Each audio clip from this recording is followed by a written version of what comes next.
Assalamualaikum warahmatullahi wabarakatuh. Waalaikumsalam warahmatullahi wabarakatuh. Yang ingin saya pertanyakan, Pak, di daerah kami ini kan kalau sekolah luar biasa itu belum ada.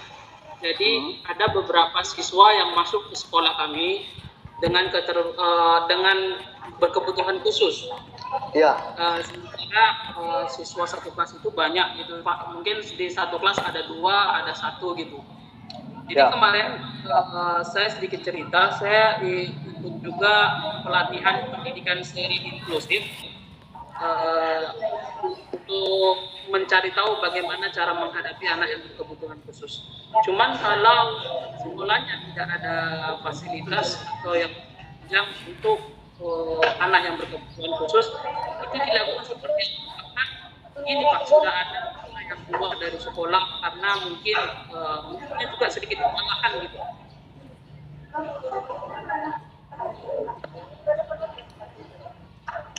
Oke. Halo, Chandra? Iya, Pak. Oke, lanjutkan. Jadi ada dua yang keluar karena mungkin orang tuanya merasa anaknya kurang diperhatikan gitu. Sementara siswanya banyak, mungkin waktu untuk memperhatikan anak tersebut itu terbatas gitu, Pak. Terbatas. Jadi itu solusinya untuk menghadapi yang seperti itu bagaimana, Pak? Sementara kan kita tidak boleh, Pak, anak yang berkebutuhan khusus tidak boleh sekolah di sini. Gitu. Mungkin cara untuk menyelesaikan salah satunya itu bagaimana, Pak? Oke, baik, berkebutuhan khusus ya. Kita ini dulu satu pertanyaan. Silakan, ada yang mau berbagi pengalaman sebelum kita diskusikan bersama. Sebelum boleh, yang lain boleh membantu. Ada pengalaman tentang itu? Silakan. Ada? Gak apa-apa, sharingin nama ini. Bu Uswatun Hasanah. Silakan, Bu Uswatun.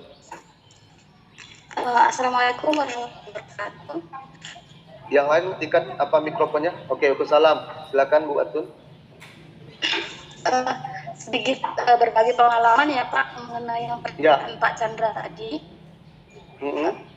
Saya ada 4 tahun berpengalaman sekolah berkebutuhan khusus di Medan. Jadi memang dulu itu awalnya saya itu SD biasa. Dengan kasus ada anak yang berkebutuhan khusus, makanya didirikan sekolah yang khusus untuk anak seperti itu. Karena di itunya Pak, anak yang seperti itu kalau di dalam aturan pembelajaran di berkebutuhan khusus itu 5 murid itu dengan 1 guru gitu. Jadi kalau di sekolah umum kan kita bilang 30 lah ya Pak. Kalau dengan ada anak seperti itu, pasti kan anak-anak tadi tidak akan mendapat perhatian kita. Kita tahu anak seperti itu memang harus mendapatkan perhatian lebih gitu. Jadi kalau memang untuk dicampur dengan anak yang memang sulit, atau lebih jelas satu-satunya dengan memberikan jam khusus gitu Pak. Kalau boleh tahu di siswa Pak Chandra ini berkebutuhan khususnya di kategori mana ya Pak? Berbicara, yang pertama mereka tidak bisa berbicara, yang kedua menganggap informasi atau informasi dari guru atau dari kawan itu mereka tuh tidak nyambung gitu Bu. Pendengaran kurang.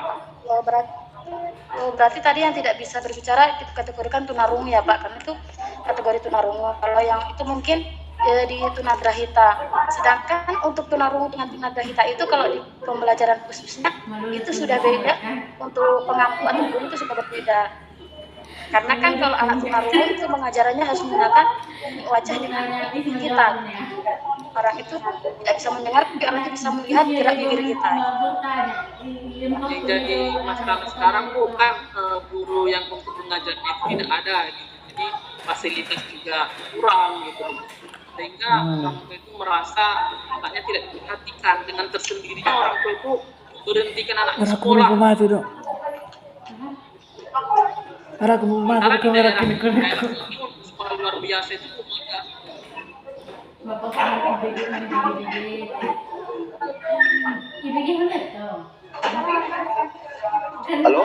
Lanjut, Bu Uswatun, silakan. Mau nambahkan lagi? Solusi dari orang apa Bapak sudah pernah bicara empat mata dengan orang tuanya gitu dengan memberikan jam khusus seperti privat gitu Pak? Kan dibantu dengan itu, jadi tidak berpacu dengan sekolah tadi aja gitu.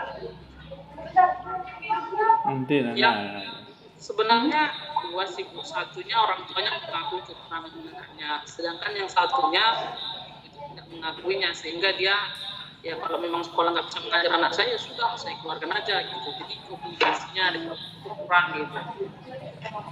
Jadi untuk dibuat jam tersendiri ini tidak terima gitu loh. Masalah udah benar tuh, gimana udah usaha udah bu. Hasilnya sekarang Terus makanya keluar yang dua itu sekolah keluar ya. Mempertahankan aham masing-masing gitu. Ulah lagi kabarnya. Iya benar jauh Sony udah cuma orang orang mana udah harus kerja. Ada lagi mau Itu tambahkan lah sesuatu? benaron musik. Cukup Pak. Oke, Pak siapa nih yang juga resen? Silakan Pak, hidupkan mikrofonnya Pak. Nama Pak, saya belum hafal nih. Oke. Iya. Pak Ali Kasman, Pak. Oh. Pak Ali Tasman. Soalnya sih kira bayon. Mau nambah? Dia sih kira aku di bayon. Pertanyaan nih, Pak. Oke, nanti kita ini kan ya Pak Chandra ya. Nah, silakan dulu. Silakan Pak Ali Tasman. Saya ingin mengajukan pertanyaan, Pak. Silakan. Iya, gini, Pak. Pertanyaan saya, jadi kepada keberhasilan kita di kelas loh. Jadi tadi kan kita dijelaskan bahwa pembelajaran efektif. Ada beberapa poin penting dalam pembelajaran efektif yang harus kita capai. Misalnya motivasi, perhatian, refleksi dan sebagainya.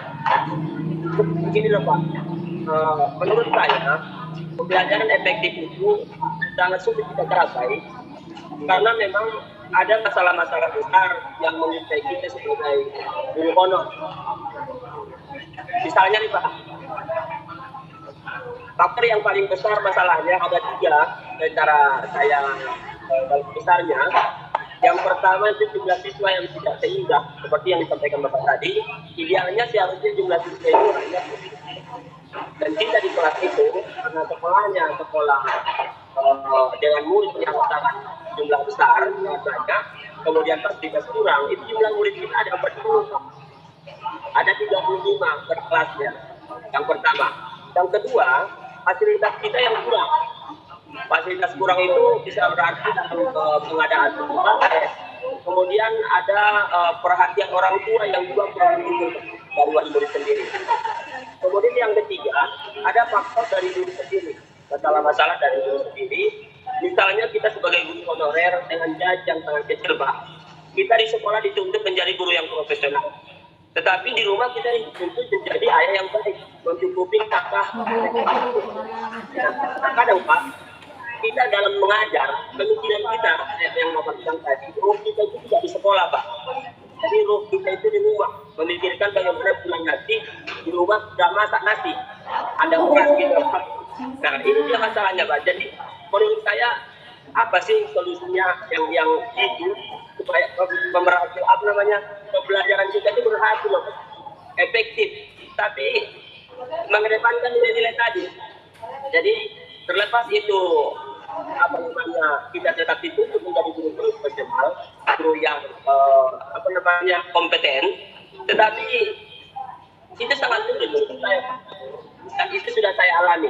Fakta aja Pak, saya mengalami mau berangkat sekolah kita harus ngutang minyak, harus ngutang minyak kontak baru bisa berangkat ke sekolah. Wah, curhat. Ada masalah Pak, dan kita undang-undang salah. Sementara kita harus dihadapkan dengan siswa ada 40 orang. Jadi gimana solusinya ya Pak? Tanam sawit. Baik, oi. Semangat nih Pak. Tanam sawit nih kuda. Semangat sekali ini. Oke,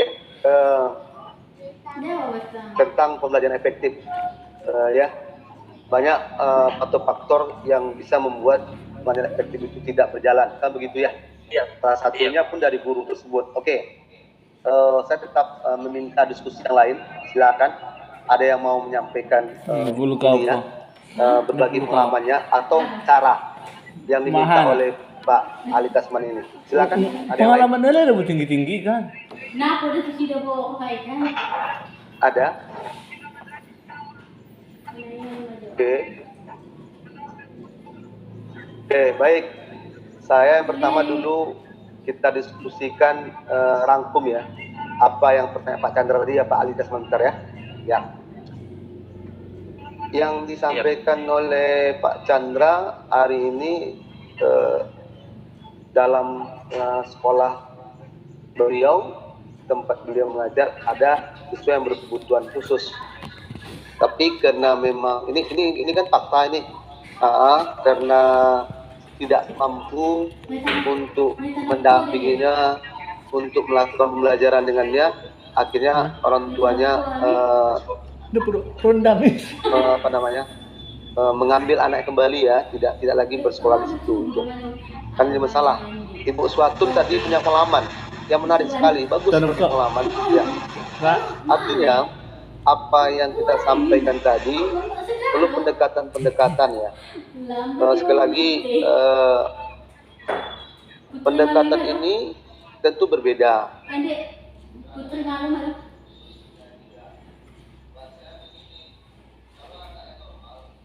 Hah?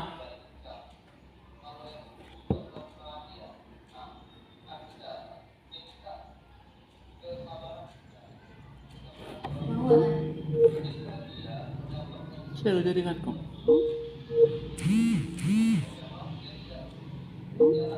Wifi.